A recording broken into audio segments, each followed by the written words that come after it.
tout l'heure nous disions, ceux qui reçoivent le salut, ceux qui sont rachés, peuvent vraiment adorer Dieu. Regardons les Israélites de l'Ancien Testament.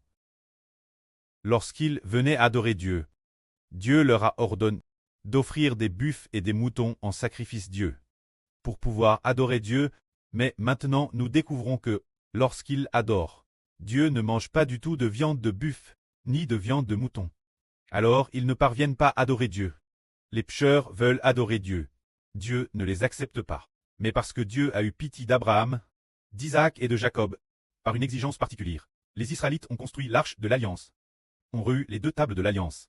Devaient construire le temple, c'était pour manifester l'alliance que Dieu a conclue avec Israël. Mais cause des Israélites, que ce soit le souverain sacrificateur, ou le peuple ordinaire, ils étaient tous des pécheurs, et Dieu est saint. Comme le prêtre l'a dit, « Je suis saint, vous aussi soyez saints. » Tous les hommes sont des pécheurs. C'est pourquoi leur adoration dans le temple de Jérusalem ne pouvait pas du tout atteindre Dieu, et ne pouvait pas non plus plaire Dieu. Pourtant, quelle sorte d'adoration plaît-elle Dieu?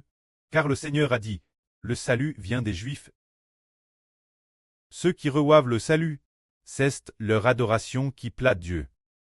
Regardons, qu'est-ce que cela signifie très sauve. Ce sont les personnes qui croient en Jésus, les personnes qui reçoivent une vie nouvelle lorsqu'ils adorent Dieu. Alors Dieu s'en réjouit. Le prêtre tout particulièrement a mis pas un petit groupe de personnes, 144 personnes, les 24 anciens et le frère Héber, comme prêtre de Dieu. Alors quand nous adorons Dieu, Dieu s'en réjouit.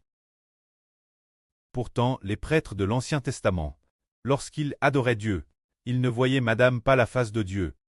Comment pouvaient-ils adorer Dieu? Ils ne pouvaient madame pas voir la face du prêtre.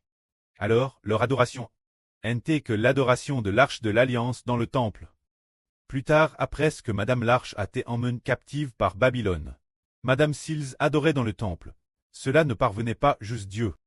Bien des années plus tard, Dieu a dit aux Israélites dans les psaumes, « Est-ce que je mange la chair des taureaux? Est-ce que je bois le sang des boucs? Offrez-moi pour sacrifice des actions de grâce, c'est dire honorez-moi. » En fait, le sacrifice de louange, offert Dieu, c'est ce qui plaît Dieu. Alors, quel genre de sacrifice de louange plaît Dieu? C'est celui offert au nom de Jésus-Christ. Ceux qui sont rachés, l'offrande présente au nom du Seigneur Jésus-Christ. Dieu l'agre, tout comme les prêtres anciens, il y avait aussi un souverain sacrificateur. Et de nombreux prêtres, la durée de vie du souverain sacrificateur ne tête que de 80 ans, il en est de madame pour la durée de vie des prêtres. Il n'est prêtre que pour un temps fait éphémère. Mais quand le frère Héber ressuscitera pour la vie éternelle, Héber, en tant que souverain sacrificateur, aura une vie éternelle, les frères et sœurs auront aussi la vie éternelle. Et ils viendront devant Dieu, pour le louer en voyant sa gloire, voir sa face, voir son corps, venir devant lui pour le louer. Alors quel genre de personne le peut? Ce sont ceux qui ont reçu le salut pour pouvoir devenir de vrais prêtres de Dieu. Les grands prêtres de l'Ancien Testament n'étaient que des préfigurations. Les grands prêtres du Nouveau Testament, ils n'est que des symboles. Par exemple, les grands prêtres de l'Ancien Testament n'étaient que l'ombre du véritable grand prêtre, le frère Hébreu. Par exemple, les grands prêtres de l'Ancien Testament.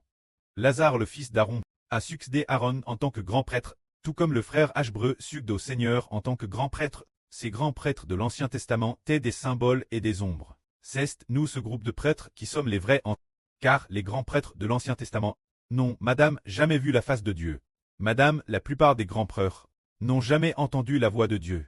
Donc, ils ne pouvaient pas adorer Dieu, parce qu'ils étaient des pécheurs. Mais nous les rachets. Pouvons maintenant, au nom du Seigneur Jésus-Christ, louer Dieu, et le précleste se réjouit de nous.